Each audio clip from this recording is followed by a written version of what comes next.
굉장히 반갑습니다. 최근에 여러분들이 잘 아시다시피 우리나라의 경제 상황, 나아가서 전 세계의 경제가 굉장히 소용돌이 속에 빠져 있는 그런 느낌을 갖다가 있습니다. 제가 배운 게 경제이기 때문에 늘 이 세계 경제의 흐름과 우리나라의 경제의 흐름에 대해서 관심을 가지고서 지켜보기 때문에 과연 왜 이러한 상황이 도래하게 되느냐에 대해서 저 나름대로도 많은 생각도 했고, 그간에 언론을 통해서 제 나름대로 제 소견을 갖다 여러 가지 피력도 하고 이제 그랬었는데, 오늘 여기 특히 이 정당에 소속되신 의원님들과 같이 얘기를 하기 때문에 오늘날 근대 정당이 유권자를 상대로 해서 과연 지향하는 바가 뭐냐. 그래서 여러분들이 잘 아시다시피 선거 때가 되면은 우리나라의 경우 그저 지금까지 나온 게 뭐냐면 민주화, 개혁, 이런 걸 가지고서 선거의 이슈로 삼아 왔는데, 우리나라의 이 경제 관계가 이 선거에서 크게 이슈화 됐던 것이 여러분들이 기억을 못 하실지 모르겠습니다만은 1956년 우리나라의 3대 대통령 선거 때입니다. 당시에 민주당이 1955년에 창당이 돼가지고서 대통령 후보였던 신익희 후보께서 구호로 내세웠던 것이 뭐냐 할 것 같으면 못 살겠다 갈아보자 하는 겁니다. 이게 바로 참 살기 어려운 백성에게 어떤 새로운 희망을 줄 수 있는 그런 구호를 내세웠는데, 그 구호가 엄청난 파장을 일으켜가지고서 수많은 사람들을 유세장에 몰고 다니는 그러한 거를 제가 그 당시에 이 고등학교 막 들어간 학생이었습니다만은 그 광경을 갖다가 제가 경험한 적이 있었는데, 그 이후에 이제 우리나라의 정치라고 하는 것이 권위주의적인 통치의 상황에 빠져가지고서 이제 가장 이슈가 됐던 것이 뭐냐면, 어떻게 보면은 합법적인 민주화 정부를 갖다 수립하는 안에서 민주화라는 걸 쭉 가져봤어요. 그런데 이제 1960년대에 들어와가지고서 5.16 혁명 이후에 경제개발 5개년 계획이라고 하는 것이 시작되면서부터 이제 국민의 삶이 점차적으로 향상이 되고 하기 때문에 이 국민의 삶 자체가 선거의 큰 이슈가 되기보다는 오히려 민주화라는 것만 가지고서 쭉 그게 진행이 되어 왔습니다. 우연치 않게도 하여튼 대한민국이 1962년 이후에 지속적으로 경제가 발전을 하고 그 과정에서 국민의 생활이 향상이 된 것이 틀림없습니다. 이제 그런 과정에서 또 우리 권위주의적인 통치를 했던 분들은 뭐를 인식을 못하냐면은, 경제가 발전을 하면은 그저 삶만 향상이 되는 걸로 생각을 했지, 그 경제 발전이 사람을 어떻게 변화시킨다고 하는 것에 대한 인식을 못하다 보니까 많은 저항을 갖다 받게 되고, 그러한 것이 결실을 맺은 것이 지난 87년 소위 대통령 직선제 개헌을 가져갔던 6.29 선언을 갖다가 가져오게 됐던 겁니다. 그 이후에도 경제가 크게 이제 문제가 선거의 쟁점이 되지를 못하다가 결국은 1997년 우리가 IMF 체제를 갖다가 맞이하게 되면서부터 다시 한번 또 국민들이 경제에 대한 관심을 갖다 갖게 됐고, 그 후에 10년 후에 지난 작년도 대선에서 경제가 다시 이슈화가 돼가지고서는 경제 대통령 운운하는 이러한 얘기를 가지고서 참 우리의 선거문화라고 그런 것이 이루어져 온 겁니다. 저는 사실 경제학 공부를 마치고서 1973년서부터 한국의 이 경제정책의 결정 과정에 직간접적으로 많이 체험도 해봤고, 80년대에는 국회에서 이 경제관계 입법하는 과정에서 여러 가지 참여도 해봤고, 제가 직접 경제정책을 총괄하는 그런 위치에도 있어 봤기 때문에, 즉 우리가 그동안에 경제정책상에 뭐를 잘하고 뭐를 잘못해가지고서 국민에게 쓸데없는 고통을 주지 않아도 됐을 텐데 고통을 많이 주게 되느냐 하는 이러한 것에 대한 체험도 제가 갖고 있습니다. 그런데 최근에 작년에 미국의 7월 달에 서브프라임 사태가 나고 난 다음에 이제 경제 상황을 쭉 관찰을 해보니까 벌써 작년 12월, 금년 1월, 2월 달 경우에는 국제금융에 있어서의 커다란 문제가 일어날 거라고 하는 것이 거의 예측 가능한 상태까지 오게 된 겁니다. 그래서 경제정책을 하는 사람들에게 필수 조건이 뭐냐? 경제정책을 하는 사람은 참 경제에 대한 진단도 하면서 경제 예측도 하고 경제에 대한 또 예방 조치까지 할 수 있는 사람들이 경제정책을 갖다가 저는 하는 사람들이라고 생각합니다. 그런데 이제 세계의 경제의 흐름을 볼 것 같으면 1929년 월가가 붕괴되기 이전까지는 경제학의 이론이 완전히 고전주의 경제학만 가지고서 경제를 갖다가 읽어왔습니다.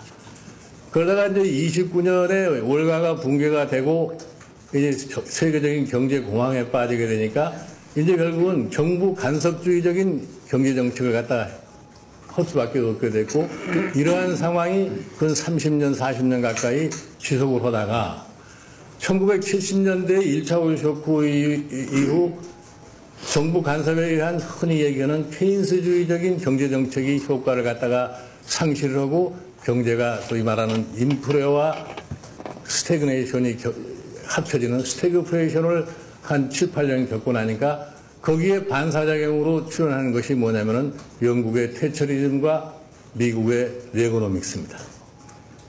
그래서 이걸 가리켜서 흔히 얘기해서 소위 신자유주의다 이렇게 얘기를 하는데 신자유주의의 가장 세 가지 요소를 들으라고 할 것 같으면 뭐 자유화, 규제 완화, 그 다음에 민영화 이것이 신자유주의적인 3대의 요소입니다. 이것이 아주 극성을 부리기 이제 시작한 것이 뭐냐면은 소위 말하는 IT 혁명과 더불어서 정보가 이제 이 정보의 혁명이 나고 이제 이렇게 되니까 소위 글로벌 시대의 도래와 함께 제일 크게 팽창한 것이 뭐냐 할 것 같으면 금융시장입니다. 국제 금융시장이라고 하는 것이 뭐 하여튼 이 기하급수적으로 팽창을 해가지고서 소위 말해서 글로벌라이제이션이라는 게 뭐냐 할 것 같으면 소위 금융시장의 세계화다 이렇게 된 겁니다. 이러는 과정 속에서 일반적으로 얘기해서 금융이론이라는 것이 이제는 금융이론이 아니라 금융공학이라고 하는 것으로 바뀌었어요. 그래서 90년 초때서부터 이제 어떤 상황으로 바뀌어왔냐 할 것 같으면 과거는 돈이라는 것이 상품 교육에 의한 매개체 역할을 했는데 이제는 돈 자체가 상품화된 겁니다. 그 돈 자체가 상품화됐는데 그것에 대한 인식을 우리나라 같은 경우는 제대로 잘 못하고서 지금까지 경제정책을 갖다가 펼쳐왔다고 제가 생각하는데 그게 가장 잘 발달한 나라가 어디냐면 미국과 영국입니다. 여러분들이 최근에 보시다시피 지금 이 금융의 위기로 인해 가지고서 가장 고통을 갖다가 받고 있는 나라가 금융이 가장 발달한 미국과 영국이다 이런 거예요.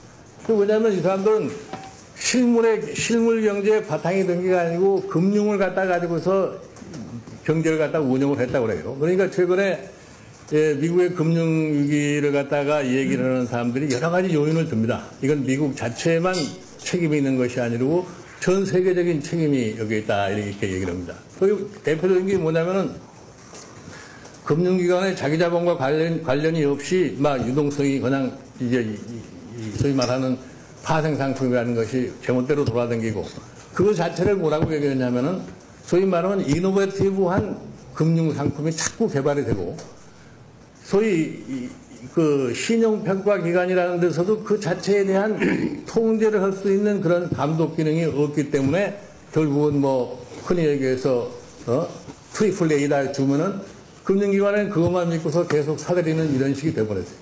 그러니까 여러분들이 아마 최근에 신문에 보셔서 잘 아시겠습니다만은 1990년에 비해서 지금 파생상품이라는 것이 총 잔고가 한 600조 달러가 된다고 얘기를 합니다. 그런데 이 600조 달러의 파생상품 잔고에다가 소위 말하는 SDS라고 하는 CDS라고 하는 Current Default Swap이라고 하는 것이 근 58조 달러 정도로 이렇게 육박해 왔다 이런 얘기. 그리고 이게 보면은 세계 총생산량이 작년 2007년 말 기준으로 해가지고서 58조 정도밖에 되질 않습니다. 그런데 거의 소위 말하는 CDS라는 것이 세계 총생산량에 맞먹고 저희 파생상품의 거래 계약되어 있는 것이 그게 600조 가까이 되기 때문에 총 일반 실물 생산에 비해서 11배 정도의 차이가 가지고 있는 겁니다. 그래서 이것이 어떻게 움직여지느냐. 이것은 가능했던 것이 뭐냐면은 계속해서 금리는 돈은 값은 싸야 되고 이제 시장에 맹신을 해가지고서 또 이 소위 말하는 투자은행이라고 이런 사람들은 연간 수익률이 2자릿수 이상 맥시멈 잡아서 25% 이상 정도에 돼야 된다는 얘기. 이게 소위 말하는 자본주의 체제의 절제가 없는 발전을 갖다가 금융 쪽에서 이룩해 놓은 겁니다.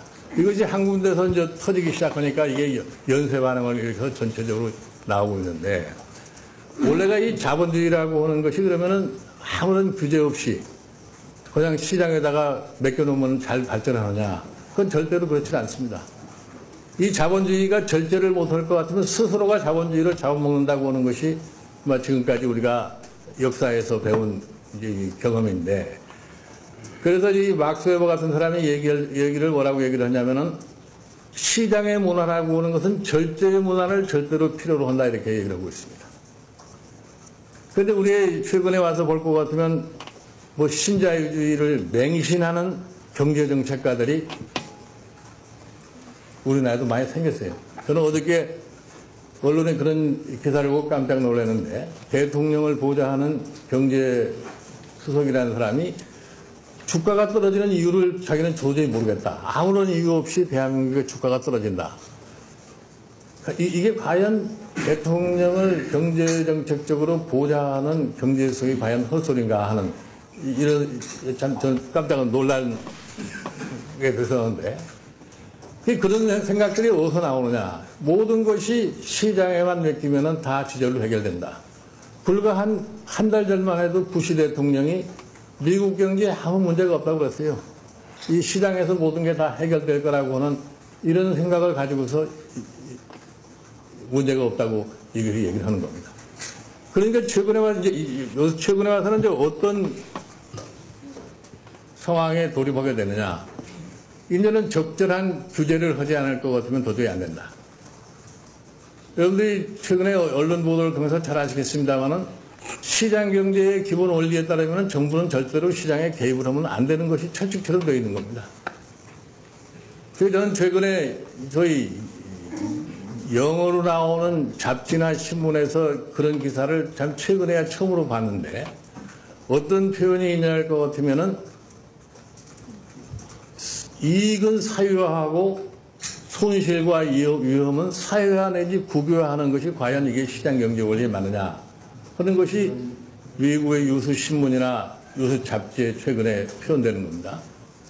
왜 미국의 의회에서 7천억 달러가 되는 소위 구제금융안을 통과시킬 적에 미국 국민들의 절반 이상이 거기에 반대의 뜻을 표했느냐. 조그만한 그 주택을 갖다가 사서 빚을 못 갚는 이런 사람들은 하루에 뭐 만여 개씩 강제 집행을 당해서 집에서 쫓겨나는데 그 엄청난 돈을 갖다가 왜 월가에는 푸느냐 하는 것이 미국 국민들의 그런 반응이었다고 하는 겁니다. 저는 이런 것을 볼 적에 우리나라에도 과연 반성할 여지가 없느냐 하는 걸 생각합니다. 특히 나는 우리 민주당 정부가 지난 김대중 대통령 때서부터 시작을 해서 노무현 대통령 때 이르기까지 흔히들 얘기해서 지난 10년간을 좌파 정부라고 얘기를 많이 합니다. 그런데 제가 개인적으로 이렇게 볼 것 같으면은 경제, 사회 정책을 아주 면밀하게 살펴볼 것 같으면은 좌파 정부라고는 냄새가 하나도 안 나요. 과연 이 김대중 대통령 정부나 이 노무현 대통령 정부가 뭐 다소 약간의 배려를 갖다가 전혀 안 했다고는 생각할 수가 없습니다만은 결국은 다 큰 기업 위주의 경제 정책을 했습니다. 우리가 IMF 사태를 만나가지고서 159조라고 하는 엄청난 공적 자금을 집어넣고 더군다나 또 뭐 산업은행까지 동원해서 자금을 쓴 것까지 하면 200조 가까이를 썼다고 하는데 그 써서 기업을 정상화하고 금융을 정상화한 다음에 그 결과는 누구에게 다 돌아가느냐 이런 얘기예요. 물론 이 간접적으로 국민 모두에게 혜택이 갔다고 그렇게 얘기도 할 수도 있어요. 그러나 실질적으로 놓고 볼 것 같으면은 그 전혀 무슨 좌파 정부다 하는 이런 냄새는 전혀 볼 수가 없다고 해요. 그러다가 지금 흔히들 최근에 집권한 정당 쪽에서 볼 것 같으면은 작년 대통령 선거에서 잃어버린 10년을 되찾자 하는 얘기를 갖다가 많이 했어요. 그런데 잃어버린 10년이라는 것은 일본의 잃어버린 10년을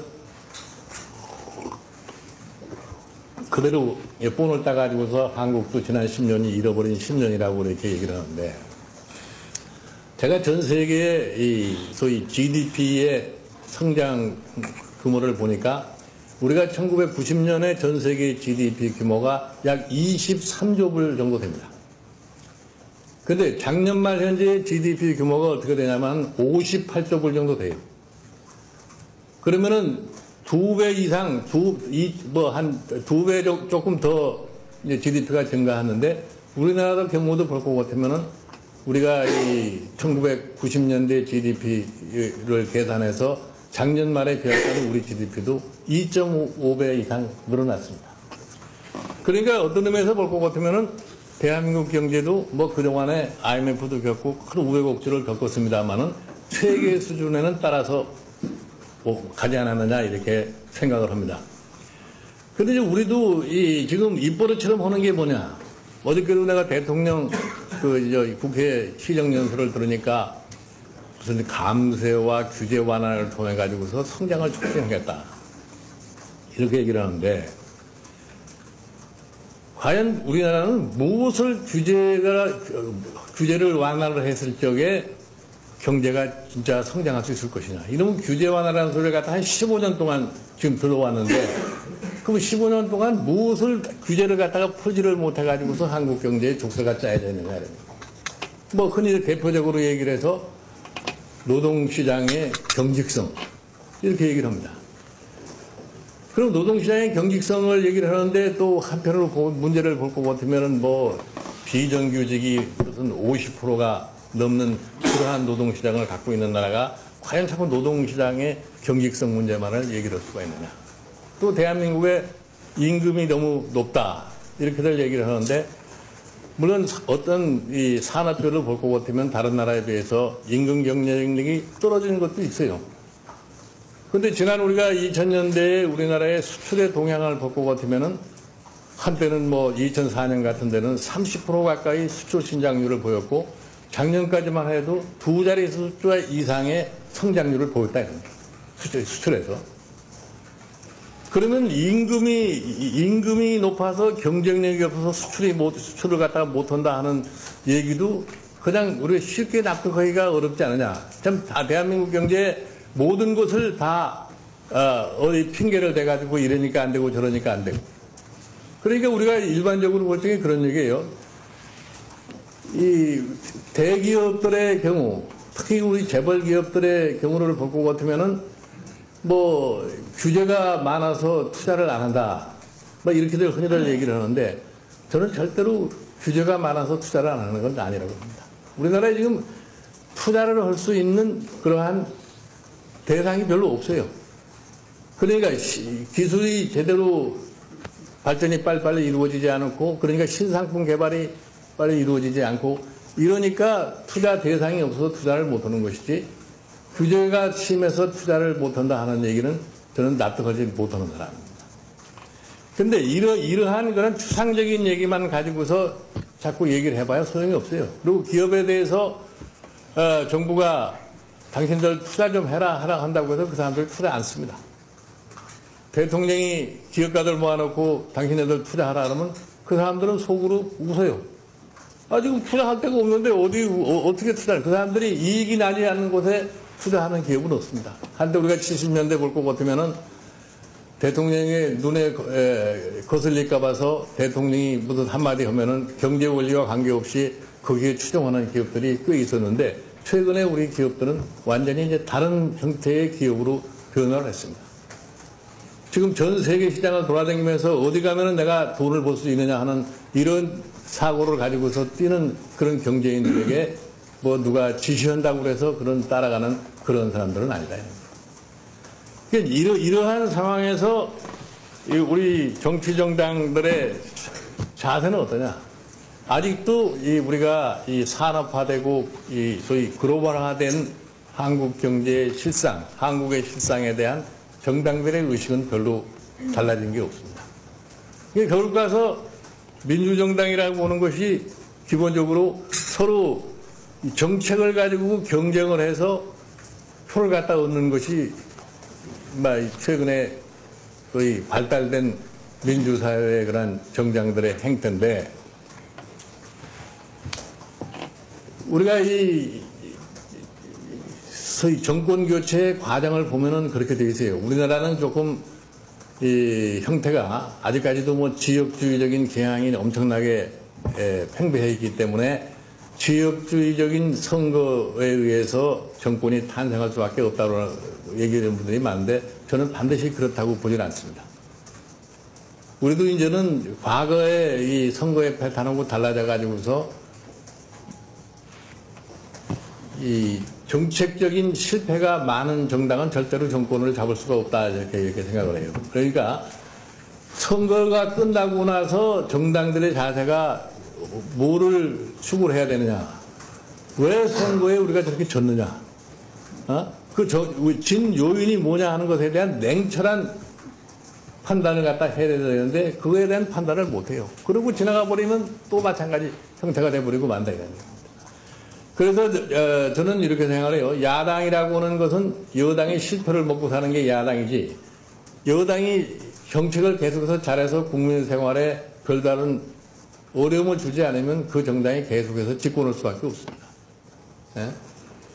그러면 야당으로서는 그럼 뭘 해야 될 거냐, 이것에 대한 소위 냉철한 분석을 갖다가 철저하게 할 수밖에 없어요. 더군다나 최근에 와서는 일반들이 자기네들의 실생활에 관련된 게 아니면 별로 관심이 없습니다. 예? 나한테 얼마만큼 저희 실질적인 효과가 오느냐 하는 데에 대해서 관심을 많이 가질 수밖에 없어요. 그런데 이런 데에 대해서 부단한 사실은 정책적인 그 개발이 돼야 되고, 또 그러니까 최근에 와서 정당이라는 게 거의 비슷비슷해져 버렸어요. 여야라고 하는 데가 정책상의 큰 차이를 갖다가 보이는 정당들이 없습니다. 그리고 최근에 각국의 선거의 패턴을 볼 것 같으면 미국도 여러분들이 최근에도 보시면 잘 아시겠습니다만, 무슨 외교니 국방이니 하는 것이 별로 유권자에게 관심이 없어요.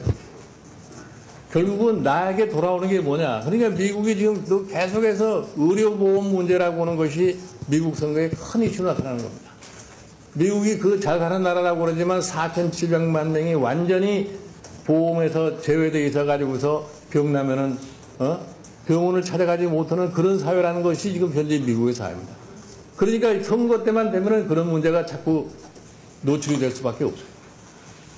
그런데 난 여기서 이런 말씀을 드리면은 좀 언짢아 하실런지도 모르겠습니다만, 대통령이, 나라를 이끌어가는 대통령이나 경제정책을 담당하는 분들이 선뜻 어떤 얘기를 하냐면, 나는 어떠한 이데올로기에 딱 사로잡힌 사람처럼 얘기를 한다는 얘기입니다.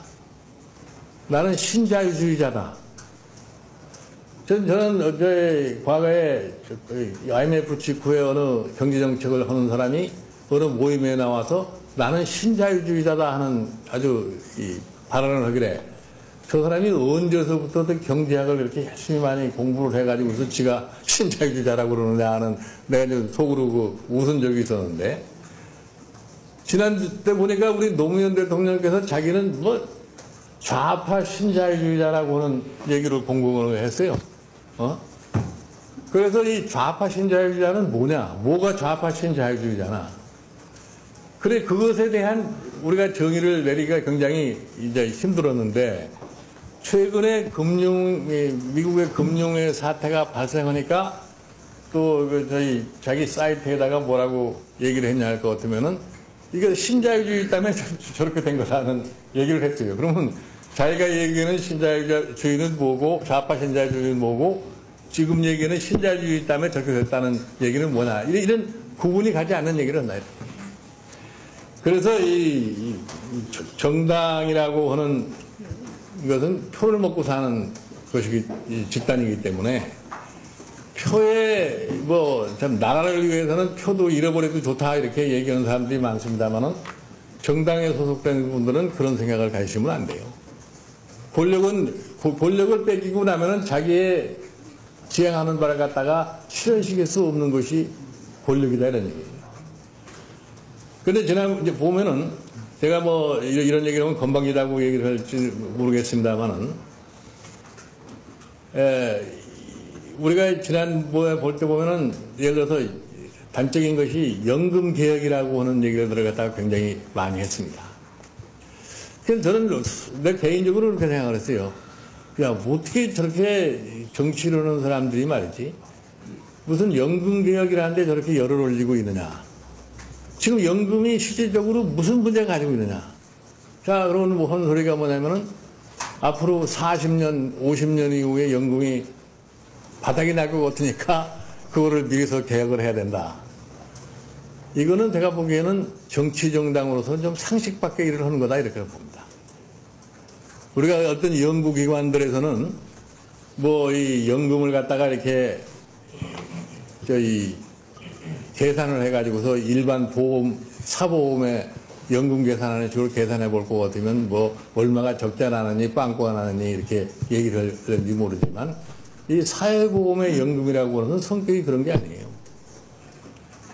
제가 1977년 7월 1일에서부터 시작한 의료보험을 도입한 거기 한 제가 장본인인데 그 당시에도 우리나라의 경제 관료들이 경제를 이끌어가는 정책하신 분들은 뭐라고 얘기했냐면 시기상조다 이런 얘기예요. 파이가 그 당시 우리나라 저희 퍼캐피타 GDP가 1000불이 채 안 되는 때인데 어떻게 우리가 사회의료보험 같은 그런 거를 도입하느냐. 절사 반대하는 사람들입니다. 그래서 억지로 해서 박 대통령께서 당시에 그거에 대한 인식을 했기 때문에 그게 도입이 되게 된 건데 그래가지고 우리가 1988년에 이 연금을 도입할 적에 사실은 연금을 도입하면서 바로 65세 이상 노령자에게 연금을 지급하게 만들 수도 있었어요. 왜냐하면 사회보험의 기본적인 메커니즘이라는 것이 어떻게 되어 돌아가냐면은 일하는 세대가 노인 세대를 갖다 먹여 살리는 것이 원래 그 메커니즘이 그렇게 되어 있습니다. 그런데 최근에 와가지고서 이제 인구 구조가 자꾸 이상의 노령화된 사람이 많아지고 출생률이 줄어들고 하니까 돈 내는 사람이 적어지니까 이제 이 연금의 고갈 문제 이렇게 등등이 이제 대두가 되는 건데 그러한 거를 정당들이 이렇게 함부로 단적으로 지적을 해가지고서 이게 언젠가면 이게 끝나는 거니까 미리서부터 이걸 어떻게 하자. 이게 별로 그렇게 자기네들 그 정당의 국민들의 지지를 받는데 별로 도움이 되는 일들이 아닙니다. 지금 전 세계 어느 나라에 가도 다 그래요. 그래서 제가 보기에 그럼 연금도 개혁을 하려면 똑같이 아주 이 신자유주의적인 방식에 의해서 개혁을 하자. 어떻게 개혁을 하냐? 각자 보고 전부 각 펀드에 들게 만들자 이게 펀드에 들게 매달 펀드에다가 불입하게 해서 펀드가 돈을 키워가게 하는 것이 차라리 낫지. 왜 정부가 강제로 다 연금기금을 갖다가 만들어 가지고서 그 책임을 지려고 그러느냐. 개혁을 하려면 근본적으로 그런 식의 개혁을 하나요. 예? 제가 길게는 제가 설명하지 않겠습니다만 예를 들어서 그러한 식의 이 정당의 정책을 추진을 할 것 같으면은 표를 이렇게 모을 수가 없어요. 제가 보기에 이제 저희 다음번쯤 선거가 이제 4년 후에 선거를 하게 되면은 그때는 우리가 65세 이상 노인네들이 한 600만 가까이 될 겁니다. 그게 이제 확실한 표단 말이에요, 그게. 확실한 표니까 결국 가서 이 연금 같은 문제라고 하는 것이 선거와 관련해서 큰 이슈로 대두될 수밖에 없습니다. 그러면 그때 가서 그러면 우리가 이 미래에 대해서 연금에 문제가 생기니까 이거를 좀 더 줄이자, 받는 거를 더 줄이자, 이런 얘기를 할 수가 없어요. 그래서 저는 최근에 이제 그게 단적인 예인데, 최근에 이렇게 보면은 주식시장이 이상해지니까 자꾸 연금기금에 돈이 있는 걸 갖다 때려 집어인다 이거예요. 그럼 보면은 어떻습니까, 지금? 뭐, 연금기금이 한 230조 정도 쌓여 있는데, 제가 보기에는 한 3, 40조 없애버려도 앞으로 한 30년 동안 연금 관리하는데 별로 문제가 없을 거예요. 그러니까 아무 책임 누가 지지도 않아요. 그러니까 그러면은 이론적으로 얘기를 하는 사람들이 뭐라고 그러냐면 주식의 값은 계속해서 올라가니까 장기적으로 볼 것 같으면 훨씬 더 그쪽이 나을 거다 이렇게 얘기를 해요. 그러나 주식이라고 하는 것에다가 돈을 집어여 가지고서 점점 시간이 가는 때 가면은 돈이 모자라니까 팔아야 될 거 아닙니까? 그때는 팔아야 되면 그 당시에 그때의 주식 시장은 어떻게 볼 거냐? 저는 최근에 이 금융위기를 겪으면서 지금 최근 우리나라의 지금 현재 정책과 관련해 가지고 말씀을 드리고 있는데, 미국 사람들이 금융이 팽창해 가지고서 나가니까 이 금융의 성장 산업화로 끌고 가면서 영원히 이거는 성장을 지속할 거라고 생각을 한 거예요. 그거를 보면서 제가 뭘 느끼냐면은 1989년 일본을 우리가 한번 상상해 보면 1989년에 일본의 니케이 지수가 39,800까지 올라갔습니다. 피크로 갔을 적에. 그때 노무라 연구소가 뭐라고 하는 것을 발표를 했냐 할 것 같으면은 1995년이 될 것 같으면 니케이 지수가 8만이 된다고 얘기를 했어요. 그렇게 즐기다가 1990년대에 들어가가지고서 주식시장이 이제 꺼지기 시작하고 한 10년 동안 일본 경제가 무슨 잃어버린 10년을 지내다 보니까 주식이 한 2, 3천 선에서 3분의 1 이상 줄어들어가지고서 헐떡헐떡하고 있는 거예요. 경제라고 하는 것이 그러한 주식시장이라는 것이 그렇게 될 수도 있다는 것을 우리가 상상할 수 있어야 됩니다. 그런데 최근에 이제 우리를 보면은 그래요. 대한민국 경제가 지금 이명박 대통령이 출범하면서 뭐 제일 큰 구호로 내세우는 것이 7% 성장의 4만 불 소득에 7대 강국이 된다 이렇게 얘기를 했는데, 저는 그 수치 3개 중에서 어느 하나도 실현 가능성이 없다고는 확신을 가진 사람입니다. 근데 처음부터 그게 안 된다 이렇게 얘기를 하는 건데, 그거 왜 안 되느냐? 우리 경제의 수준이, 우리 경제에 대한 인식을 제대로 할 줄 알아야지 되는데, 우리 경제에 대한 인식을 제대로 못 하고 있는 거예요. 우리가 지금 과거의 개발경제 시대처럼 무조건 이렇게 집어넣으면은 성장으로 나타나는 그런 시대는 지났어요. 그래도 퍼캐피타 GDP가 무슨 작년 말 현재 2만 불이라고 하는 나라가 그렇게 고도의 성장을 한 수가 있는 그런 여건이 되지가 않습니다.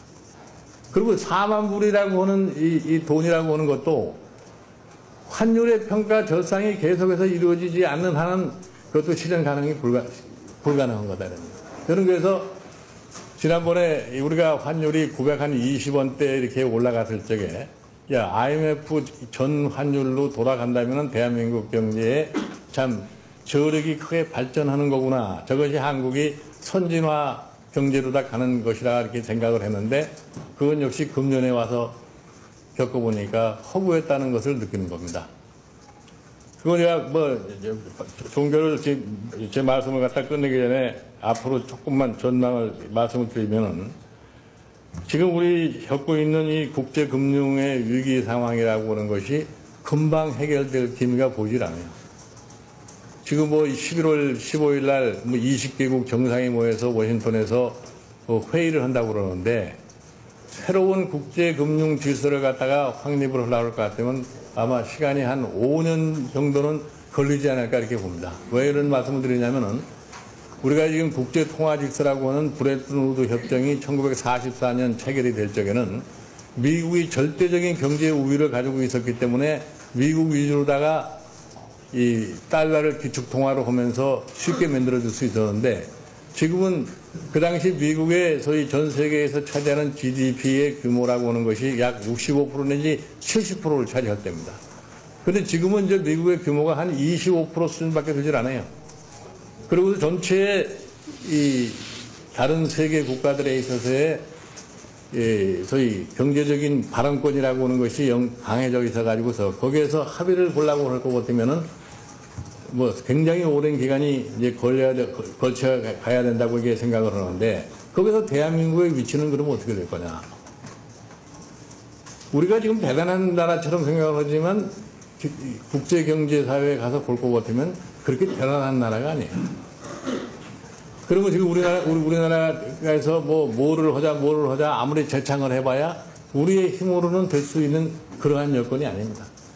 최근에 이제 이 구라파의 동향을 볼 것 같으면은 아주 좀 굉장히 미묘한 현상이 생겨가고 있는데, 저는 영국이 상당히 미국 편에 서서 미국의 입장을 지지할 거라고 생각을 하는데, 최근에 와서 이 브라운 수상의 상황을 볼 것 같으면 상당히 유로화 쪽으로다가 이 선회를 하는 모습을 갖다 보여주고 있고, 또 이 스칸디나비아 같은 조그만 나라들도 전부가 다 지금 유로권에 가입을 했으면 하는 그런 희망을 필요하고 있는 거기 때문에 이 유로와 달러 사이에 있어서의 이 문제를 가지고서 상당한 진통이 걸리라고 봅니다. 그렇기 때문에 국제 금융 상황이 뭐 빠르면 내년 1년 안에 어느 정도 질서를 잡아갈 거라고 생각을 하는데, 내년 안에 질서를 갖다 완전히 확립하기는 힘들 거고 상당히 오랜 기간을 걸치기 때문에 이것이 결과적으로 실물 경제에 영향을 미치지 않을 수가 없어요.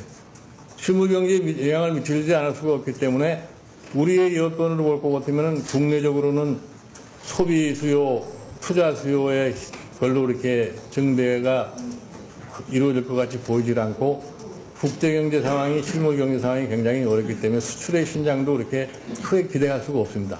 그래서 저는 이번 기회가 또 대한민국의 하나의 진짜 계기가 되려고 할 것 같으면, 저는 1997년 IMF 사태가 났을 때에 대한민국이 경제적으로 새로운 구조조정을 할 수 있는 적기를 만났다, 저렇게 생각을 했는데 그 구조조정을 제대로 하지를 못했어요.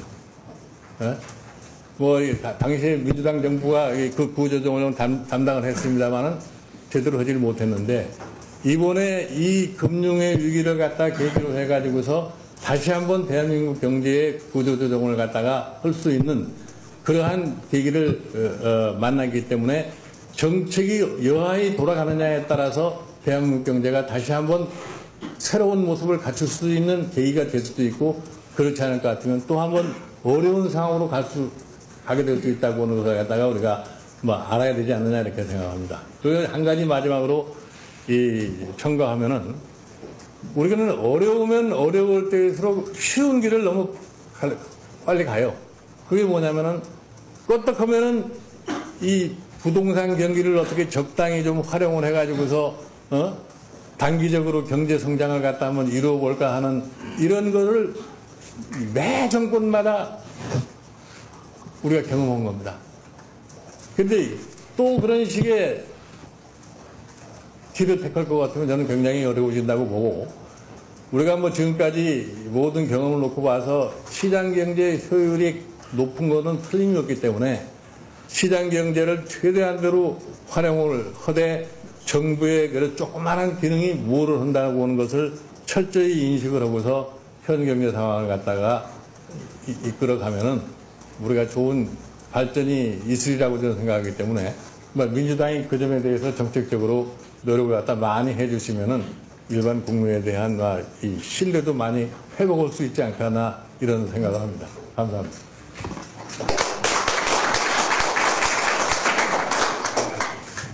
네, 김종인 박사님의 귀하신 말씀 들었습니다.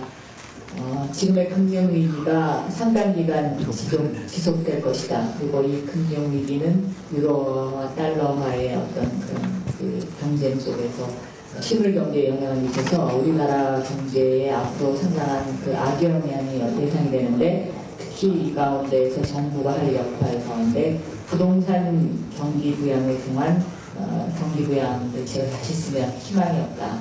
새로운 정책을 써야 되고 이것을 기회로 삼아서 우리가 다시 한번 재도약하는 그런 구조조정의 기회를 삼아야 된다는 그런 중요한 말씀이셨습니다.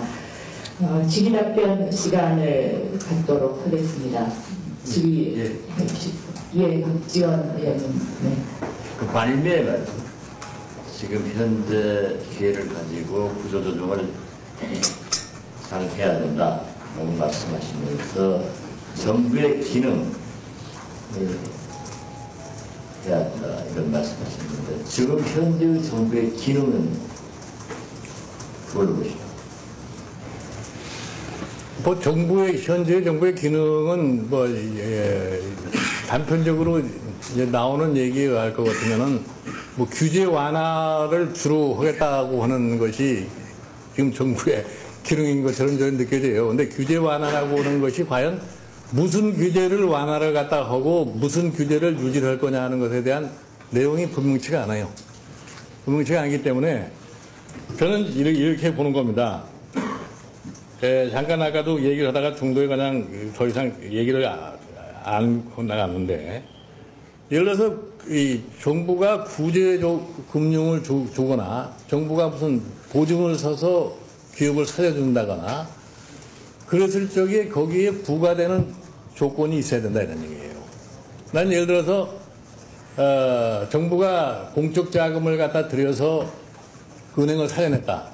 예를 들어서 우리 지금 우리은행인가 하는 은행이 있는데 그 은행을 공적 자금을 줘서 살렸는데 왜 그 은행을 갖다가 공모를 해서 주식을 팔면 될 텐데 꼭 어느 특정 재벌을 찾아서 그 은행을 남겨줘야 되겠다 하는 이런 발상이 기본적으로 잘못된 거다 이런 얘기예요. 그건 정부가 그런 기능이라는 거는 그 정부의 기능이라고 볼 수가 없어요. 예를 들어서 마가렛 대처같이 신자유주의에 아주 열정적인 그 사람도 영국의 공기업을 민영하면서 전부 국민주식으로 민영을 했습니다. 그렇지 않고서는 사회가 제대로 조화를 이룰 수가 없어요. 난 대표적으로 제가 이제 이 경제수석으로 있으면서 과거에 한국중공업이라는 회사를 갖다가 정상화를 시켰는데 그 정상화를 하는 과정에 들어간 돈이라고 하는 것은 진짜 국민의 피를 넣어서 정상화를 시킨 거예요. 즉 한국전력의 전기요금을 갖다 가지고서 그걸 갖다가 살려난 건데 멀쩡하게 살려놓으니까 그 기업이 누가 어느 특정 재벌에게 아주 헐값으로 넘어가는 그런 꼴을 보니까 정부는 그런 짓을 해서는 안 된다 이런 얘기예요. 그러면 사회를 절대로 끌고 갈 수가 없어요. 그래서 내가 아까 잠깐 말씀을 드린 게 뭐냐면은 지금 이 지난 10년 동안의 정권을 좌파 정권이라고 욕을 먹으면서도 실질적으로 경제 사회 정책적으로 볼 것 같으면 이거는 완전히 친기업적인 정책을 한 거예요. 그러면서 왜 이렇게 욕을 먹느냐. 그러니까 정부의 역할이라는 것이 뭐를 해야 할 거라는 것을 분명히 알고서 해야 되는데 지금 난 현 정부의 역할이라는 것은 기업 프렌들이라는 말만 찾고 오기 때문에 실질적인 역할이 뭔지를 제가 아직 이해를 못하겠어요. 네, 다음 또 질문 네, 장상 최고위원님. 네. 어저께 이제 그 이명박 대통령의 연설을 들으면서 아까 김 박사님께서 얘기하셨지만은 그 국민들의 지금 상황 인식하고는 참 거리가 멀다고 느껴져서 참 아니한 생각 그리고 이게 뭐 중고등학교 학생들에게 권장하는 말도 아니고 아주 절박한 국민에게 하는 말인데 이 정도 해서 되겠나 그런 심정이 있었어요. 그러니까 상황 인식이 참 아니하다. 근데 우리 지금 민주당에서는 이제 경제 정책을 얘기하면서 제일 서두에 나오는 것이 지금 이명박 정부는 시대착오적인 그런 정책을 쓰고 있다. 그러므로 정책 기조를 바꾸고 또 경제팀도 쇄신해야 되지 않느냐 그런 얘기를 많이 합니다. 많이 하고 이제 우리 민주당 대표도 내일 좀 얘기를 할 텐데 그런 위에 내가 얘기가 나오지 않을까 뭐 그런 생각을 하는데 그런 관점에서 또 민주당에 몸을 담고 계셨으니까요. 민주당이 한국 경제의 그 재생을 위해서 어떤 지혜로운 역할, 또 과감한 역할, 도전적인 역할을 할 수 있나. 그렇게 조금 얘기해 주시면. 네, 민주당은 뭐 무슨 말씀인지 알겠는데, 민주당은 아무리 좋은 무슨 정책적인 안을 갖고 계셔도 그거를 실현할 수 있는 힘이 없으시니까 그거는 이 여당이 아니면 할 수가 없는 거 아니겠어요?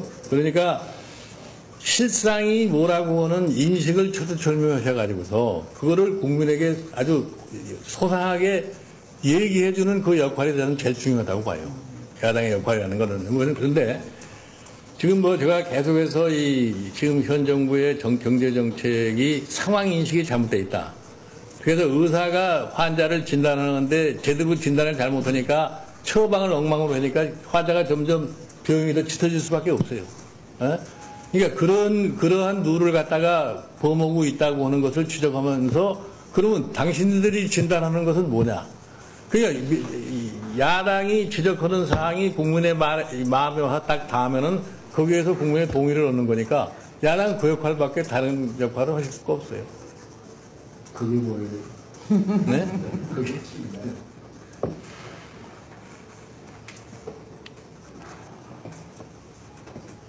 예, 또, 예. 박사님, 그것과 관련해서요, 저희들은 경제 전문가가 아니기 때문에 그냥 국민들의 궁금증 차원에서 여쭤보고자 합니다만, 지금 우리 국민들은 우리나라의 시중은행을 비롯한 금융기관의 부실 정도에 대해서 잘 알지를 못합니다. 정부에서는 단순한 유동성 위기 정도, 국제금융시장의 교란도이나 유동성 불안 정도로만 얘기를 하고 있는데, 실제 또 정책을 수행하는 거 보면 1,000억 달러, 우리 돈으로 치면 150조에 이르는 막대한 규모의 지급보증을 한다고 그러고, 은행채가 소화가 안 되기 때문에 한국은행에서 막대한 은행채를 매입을 해달라는 얘기도 있고, 그래서 하다 보니까 상당히 혼란스럽습니다. 또 시중은행에서는 일반 시중은행 가운데서 국제금융상품에 많이 개입했던 시중은행이 어떻게 잘못하면 도산 부도위기에 몰릴지도 모른다는 그런 아주 루머까지 생기고 그러거든요. 그래서 국민들이 매우 불안합니다. 그런데 지금 우리 시중은행을 비롯한 금융기관의 부실과 문제점의 본질과 실체가 어느 정도로 어떻다고 박사님 파악하고 계신가요? 뭐 저도 개인적으로 뭐 이게 정확한 정보는 없습니다만은 참 그냥 우리가 밖에서 그냥 보기에 외환을 갖다가 은행들이 그 차입에다 쓰는 것이 그동안에 조금 방만하지 않았나 이렇게 생각을 해요. 예를 들어서 우리가 환율이 상당히 그 좋은 시절이었기 때문에 또 외국의 금리가 싸고 그러니까 일본 같은 데서 연차관 같은 걸 많이 도입을 하다가 무슨 건설업체에게 대부를 하고 하는 이런 모습이 사실 97년도에 우리나라 그 당시에 뭐 투자금융이라는 것들이 했던 유사한 형태를 갖다가 보여주고 있는데 저는 흔들 얘기를 해서 최근에 와서 경제는 심리다는 얘기를 많이 하잖아요. 그러니까 이제 지금 금융기관에 관련이 돼가지고서 국민들이 굉장히 불안한 심리를 가지고 있어요. 그런데 이제 경제가 심리라고 하는 것을 갖다가 잘 깨우쳐주기 위해서는 정부의 얘기가 실질적으로 딱 들어맞아가지고 믿음을 주었을 적에 그 심리가 가라앉는 건데 나는 어저께 같은 상황에서 이 한국은행이 갑작스럽게 무슨 임시금융통화위원회를 개최한다고 그래서 그동안에 우리 정부의 자세와 한국은행의 갑작스러운 임시금융통화위원회 소집과는 좀 괴리가 있지 않느냐 이렇게 느낀 사람이에요. 왜냐하면 우리가 이렇게 긴박한 지금 금융의 무슨 위기 이런 상황도 아닌데 어떻게 해서 갑자기 임시금융통화위원회를 했느냐. 그건 뭐 나중에 보니까 뭐 대통령 국회 연설과 어떻게 좀 맞춰가지고서 뭐를 한번 제시해보기 위해서 한 것 같은데 그러니까 증권시장의 반응이 더 나빠지는 거예요. 갑자기 이 금융통화위원회를 임시금융통화위원회를 갖다 개최해가지고서 이자를 내린 것까지는 좋은데 내리는 폭이 엄청나게 과거보다 크다 보니까 아하 금융에 진짜 무슨 문제가 있구나 하는 이런 심리적인 작동을 해가지고서 주가가 그냥 900선이 무너지게 되는 그런 것이 이제 노정하게 됐는데 그러니까 이 정책 담당자들이 하는 말과 행동이 그게 불일치하기 때문에 심리적인 효과를 갖다가 오히려 더 부정적으로 끌어가지 않느냐 하는 그런 느낌을 갖고 있어요. 예, 조별수 의원님. 예.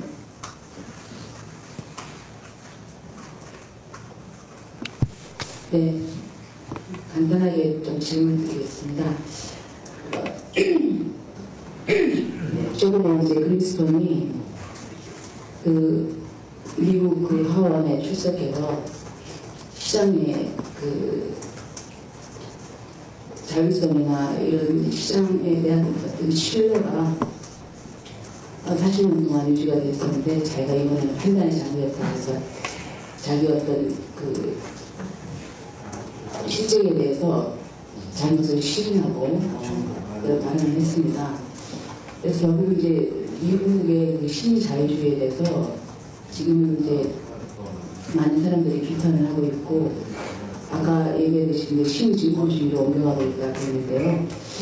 저는 이 시점에서 한미 FTA를 어떻게 해야 되나 좀 그런 생각이 듭니다. 왜냐하면 한미 FTA는 그런 미국식 신자유주의에 있다는 그런 산물이라고 생각을 하거든요. 그런데 그렇게 이런 미국식 신자유주의에 구축됐던 그 질서가 이렇게 와해되고 그 잘못된 점이 발견되고 그랬는데 이런 상황에서 우리가 어떤 스탠스를 취해야 될지 좀 박사님께서 말씀 좀 드리겠습니다. 뭐 한미 FTA 문제라고 하는 거는 저는 개인적으로 이렇게 생각합니다. 사실은 노무현 대통령이 한미 FTA를 갖다 이렇게 아주 밀어붙이는 식으로다가 초기에 했으면은 노무현 대통령이 책임지고 그 문제를 해결을 해주고 나갔어야 하는 것이 나는 옳다고 생각을 해요. 그런데 한미 FTA라고 하는 것이 사실은 국제 그 교역 질서에서 다자간의 모든 것이 제대로 해결이 됐으면은 이렇게 쌍방 FTA라고 하는 것이 별로 이렇게 필요가 없었을 텐데 지금 그게 다자간의 협상들이 잘 안 돼요. 그게 이제 앞으로 금융 질서를 확립하는 데서도 그게 큰 문제가 될 거라고 생각을 하는데 그게 안 되니까 이제 미국의 입장에서 편리한 나라더라고 이렇게 FTA를 자꾸 체결해 가는데 저는 뭐 한미 FTA가 대한민국 경제에 큰 어떤 돌팔구를 만들어줄 수 있다고는 저는 생각하지 않습니다. 일단 뭐 미국과의 협상을 맞춰서 끝을 냈으니까 양쪽 의회가 하여튼 비준을 하면은 FTA가 체결이 되는 것이다 하는 이런 정도의 생각을 가지고 있지. 흔히 얘기해서 뭐 FTA를 할 것 같으면 대한민국 경제에 어떤 새로운 돌파구가 생겨가지고서 한국 경제가 크게 발전할 수 있다 하는 이러한 그 기대는 하지 않습니다. 예, 끝으로 한 분만 더 받겠습니다. 예.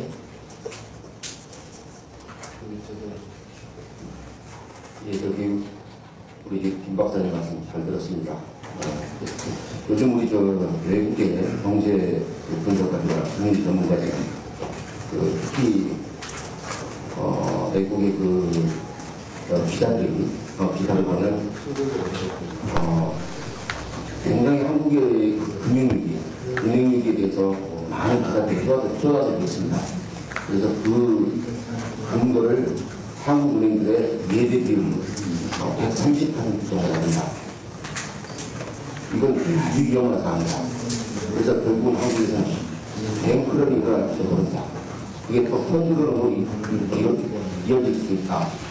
그리고 우리 경제 담당하는 분들은 우리 한국은행은 미국이나 유럽은행들과 달리 CD가 지나치게 많다. 그래서 CD는 사실상 예금 아니냐. 그래서 CD 부분을 포함시키면 한 103% 정도로 떨어진다 예대비율이 그렇게 주장을 하고 있습니다. 이게 진실이 뭔지 김 박사님께서 한번 진단해 주시죠.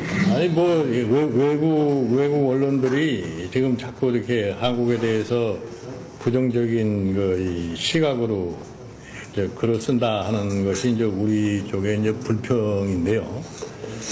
어저께 뭐 조선일보인가를 보니까 수치상으로 이렇게 전부 비교를 해서 냈던데 그 자체도 뭐 이건 조선일보는 우리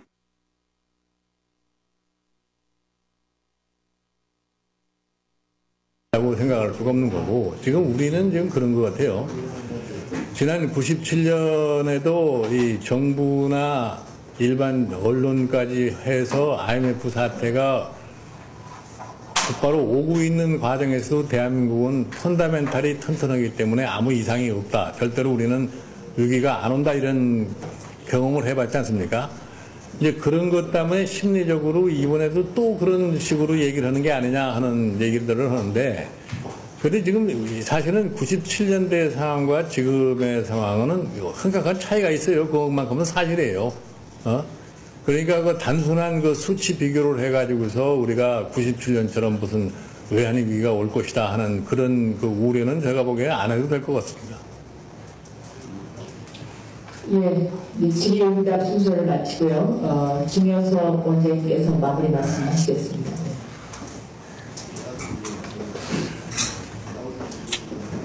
오늘 바쁘신데 좋은 말씀해 주신 김정인 의원님 다시 한번 말씀드립니다. 이런 위기를 극복하려면 좋은 정부의 좋은 지도자가 필요한 시대입니다. 미국이 1930년도에 대공황을 극복하는 과정에서 루스벨트라는 탁월한 지도자가 국민들의 힘을 하나로 모아서 위기를 극복했고 우리도 97년도에 김대중 대통령이 막 정권을 인수해서 그때 정말 탁월한 리더십을 가지고 국민들을 하나로 모아서 우리가 그런 위기를 극복할 수 있었습니다. 그러나 현재의 이명박 정부나 경제팀에 대한 국민들의 신뢰가 대단히 걱정입니다. 이렇게 어려울 때 자꾸 갈등을 만들어내는 일을 하려고 하는 것 자체가 큰 문제입니다. 세계 나라들이 지금 경제정책 기조를 지금 김 박사님 말씀하셨지만 전체적으로 수정하고 있는 지금도 대선 때 공약인 감세라든지 민영화라든지 규제 완화를 계속해서 되뇌고 되풀이하고 있습니다. 전혀 반응성을 하거나 수정할 그런 생각을 가지고 있지 않고 고집을 부리기 때문에 이게 국민들이 불안해하는 거예요. 이 정부가 도대체 왜 이렇게 고집을 부리는 건지 이게 불씨를 가져오는 거죠. 그래서 우리가 경제팀의 교체를 요구하는 겁니다. 저희가 가능하면 다음 주에는 사실 김대중 대통령을 우리 포럼에 한번 모셔서 우리가 그때 어려울 때 위기를 어떻게 극복했는가 하는 민주당에게 리더십, 어떤 리더십이 이 시대가 필요한 것인가 하는 걸 사실 말씀을 한번 저희 포럼에서 김대중 대통령을 모시고 들었으면 좋겠습니다만 건강만 하러 가시면 한 번쯤 여쭤볼 생각입니다. 또 시간이 또 허락하면 이현재 그때 사령탑을 맡았던 소방수 역할을 했던 이현재 전 경제부총리도 한 번쯤 저희가 모셔서 이 정부가 국민을 못 믿기 때문에 우리 민주당이 이런 부분에 대한 대안을 좀 만들어내고 하는 역할을 좀 해나가 그렇게 노력을 해보겠습니다. 다음 주는 미국의 대통령 선거가 있는 주입니다. 그래서 7월 5일 날 저녁이면 아마 결과가 나오기 때문에 지금 현재로 전주날 미국의 오바마 효과와 뉴 민주당 플랜을 주제로도 또 한번 생각해 보겠습니다. 미국이 잠깐 말씀하겠습니다. 세계에 희망이 있다. 오바마 같은 사람이 대통령이 당선된다 하면 세계가 또 다른 희망을 주고 있는 것 같습니다.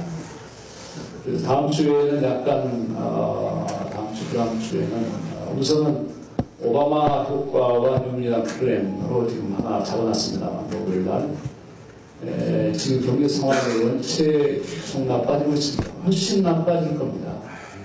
훨씬 어려워질 거로 예상됩니다. 지금 은행의 외화에 대한 채무 조정만 들어가 있지만 머지않아 원화에 대한